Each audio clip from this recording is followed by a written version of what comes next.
It's me, Eric, at sa video na to, pag-usapan natin ang Carolina Herrera, Good Girl.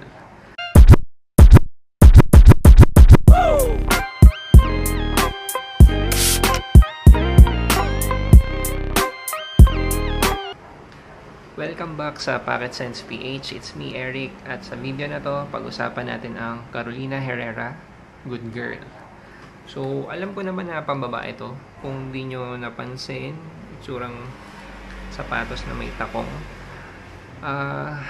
I think marami sa inyo na na-recognize na to kasi kung nasa local groups kayo or kung mahilig kayong magbasa or manood ng mga videos ng reviews, laging lumalabas to sa mga sikat na pabangong pambabae. For the top notes nito, ang ganda kaagad. Coffee, almond, bergamot, tsaka lemon. So, pag inamoy mo siya, mixture kaagad ng something sweet, something creamy. Walang nag-overpower dun sa dalawa. Balansado. Tapos samahan mo ng, di ba may bergamot tsaka may lemon. So, something bright. Hindi sharp yung effect ng citruses. Perfect balance. So, initial spray niya, very inviting, very,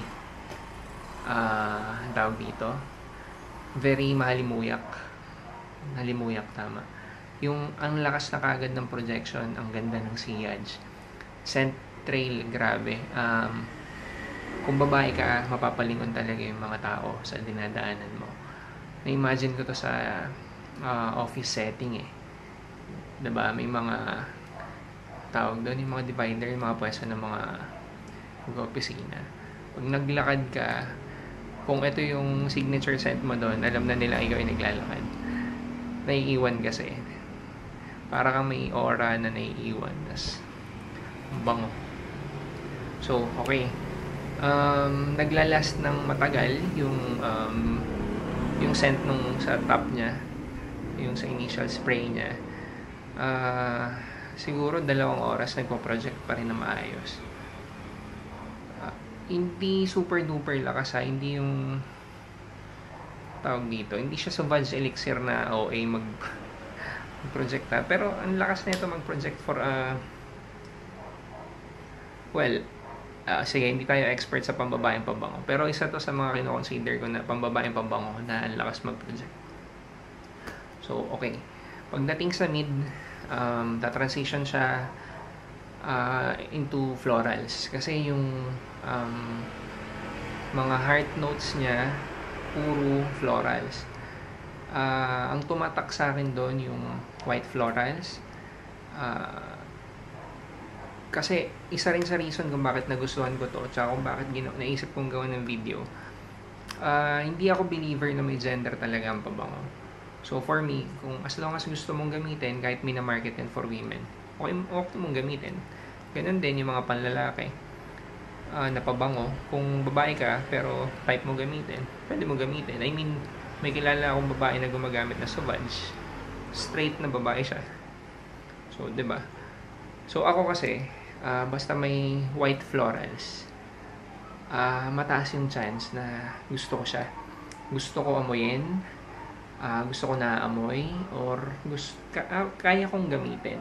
Hindi lahat ng may white florals kaya kong gamitin, pero isa to dun sa mga mako-consider ko na kaya kong i-full wear. Though hindi lagi, pero ang lakas kasi ng dating niya sa pang-amoy ko. Parang more than the sasabihin na iba, yung mafe-feel ko habang naamoy ko siya, yung enjoyment nung system ng pang-amoy ko, yung ma-process ng utak ko, yun yung after ko dun sa scent niya. Okay, nabanggit ko ba? White florals, may tuberose, may jasmine, may rose. Meron pang 2 yata ako na miss na sa mid, pero yun yung mga mas prominenteng amoy dun sa gitna.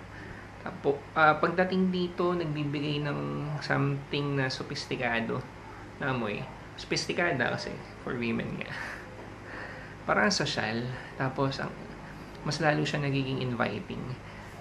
Tapos ang galing di ba? Ang complex yung initial. Imagine mo, may coffee, may almond, citruses, tapos magiging florals.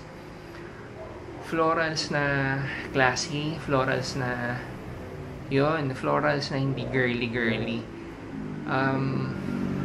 Marketed siya for women, may florals, okay. Pero, hindi siya girly. Hindi ko sinasabing manly siya. Pero, kung familiar ka sa Eclat, kung familiar ka sa Modern Princess, yun kasi pag naamoy mo, sasabihin mo talaga na leaning towards feminine. Unlet nung chance na sasabihin mong pwede siyang gamitin ng lalaki. So, ito kasi, for me, yung opposite nun. Kung yung Eclat tsaka yung Modern Princess, sinasabi kong parang pang Disney princess, parang pang babae na naghihintay na i-rescue ng Prince Charming. Ganun. Ito yung pabango ng babae na pwede maging lead character. So, nag-exude siya ng confidence. Ang vibe niya sa akin parang somebody na tawag dito, somebody na alam niya yung gusto niya. Yun. Kung for example, babae nagsusuot, ganun, mixture ng intimidating pero approachable. Ganun yung vibe niya. Ang lakas ng dating. Tapos, hindi talaga siya girly. Ang confident ng amoy. Okay, magta-transition ulit papuntang sa base, sa dry down. So, ito naman yung pinaka-yummy na part. So, ito na siguro yung mas pang feminine yung touch, yung amoy. May ang chocolatey may vanilla, may cocoa nga ba yung isa? Vanilla, cocoa. Kalimutan ko yung isa pang kahalo. Pero ang yummy na nung dulo. Kung sa Tagalog, masarap. Parang pwede mo nang kagatin yung amoy. So, sa palagay ko, ito rin yung part na pinakagusto ng mga babae. Kasi, di ba, sila yung mas mahilig sa mga ganong accords or notes. Yung matatamis. Lalo yun, vanilla, cocoa. Ay, isa. Tonka bean, tapos vanilla. Doon pa lang ang yummy na nung amoy. Tapos ang inviting, ang tamis. Although hindi siya super tamis sa dulo, may sweetness, pero siguro kasi may sandalwood din siya sa base so baka na-balance kahit papaano. So inviting siya hanggang dulo, approachable siya hanggang dulo, pero nag-exude siya ng confidence. For the longevity, tsaka projection, tsaka sillage, above average. Siguro tatagal to ng 10 hours maybe more. Projection niya malakas pero hindi OA sa lakas. I mean, sa palagay ko hindi ito parang hindi siya super tulak ng projection, pero bawi siya dun sa sillage, yung saka yung scent trail, yung pag naglalakad nga naiiwan yung amoy, tapos mas maamoy mo sa hangin. Mas ma-appreciate ng mga tao. Ang sarap niya amoyin sa hangin. Talagang parang nagtatawag na atensyon. Oo, yung papansin ng amoy niya. Ang papansin in a good way. Kasi mapapalingon ka talaga. Head turner yung dating amoy niya. Amoy seductive. Pwede. Oo, kasi lalo yung base niya. Siguro from mid to dry down kasi yung notes nun. Parang sexy nung combination. So, siguro isang reason yun kung bakit maraming babae yung gumagamit na ito. Tapos sabi nila pang party daw. Siguro oo, pero I think uubra to kahit pang office. Palagay ko bilang opinion ng lalaki, parang wag na siguro super dami ng spray sa office. Hindi ko masabing amoy malandi. Nangingibabaw sa akin yung white florals niya. Wag lang siguro masyadong madaming spray. Yun. So, what else?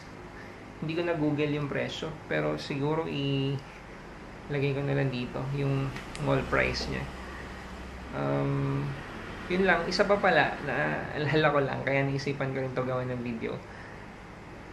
May nag-order kasi kanina, so di pinrocess ko. Tapos naalala ko, may either early this year or late last year, may nag-chat na customer, may bili siya ng isang Eclat, isang Modern Princess, saka ito. So sabi niya, kailangan niya ng isang pabango na pang Disney Princess. So yun yung kinakwento ko kanina, kaya ako na-adapt yung ganong comparison. Kailangan niya ng isang pang Disney Princess, kailangan niya ng Disney Princess sa dalagang Pilipina, ganun pala niya sinabi. Tapos kailangan niya ng isang pabango na pwede niyang gamitin para iuwi siya ng DJ sa bar. So, alam ko naman nagbibiro lang siya, pero natatawa ako, tapos tumatak sa akin yun. May mga mas malala pa, pero hindi ko na lang masabi dito eh. Siguro kung mahilig kayo magbasa ng mga reviews dun sa group, alam nyo na yun. Medyo bastos eh. So anyway, kung lalaki ka tapos mahilig ka, kung lalaki ka pero kaya mo rin gamitin to, lagay mo nga sa comment section. Naghahanap ako ng katulad ko eh. O ako lang ba? Weirdo ba? Hindi ko alam kung may nanonood na babae dito sa channel. Pero, palagay nyo, opinion ng lalaki dito sa pabango nyo. Baka makatulong din kung magko-comment ka. Kasi mababasa ng mga lalaki na nanonood. Kung may asawa ka, kung may girlfriend ka, or kung may niniligawan ka na gusto mo regaluhan ng pabango, pwedeng option to. Pero ako lang yun I mean, ang bango kasi niya naisip ko lang kung ireregalo mo to sa kanya, tapos gagamitin niya, may enjoy mo yung amoy. Yun. Kung nagustuhan niyo yung video, pa-like and pa-subscribe. Thank you.